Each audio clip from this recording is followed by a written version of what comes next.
呢個又係一道廣東大排檔地道豉油皇炒麵嘅保姆級教程。你睇下呢個顏色，金黃剔透，豉油香完全俾鑊氣激發出嚟，麵身乾香爽彈，碟底唔漏油，屋企一個炒鑊就可以輕鬆駕馭，5分鐘搞掂呢道大排檔風味。我哋先嚟準備材料，麵呢用呢種全蛋麵就得啦，非常之常見，生鮮平台或者菜市場都買得到。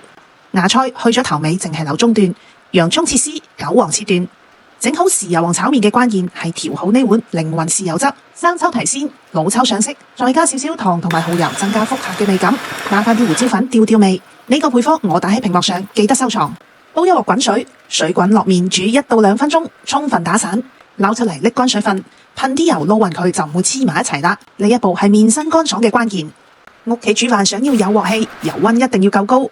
聽到呢個時嗱一聲就啱啦，大火爆炒，將配菜炒到半熟，先將配菜裝起，重新加啲底油，將麵倒入去，用筷子快速劃散，令到每一條麵條都均勻受熱。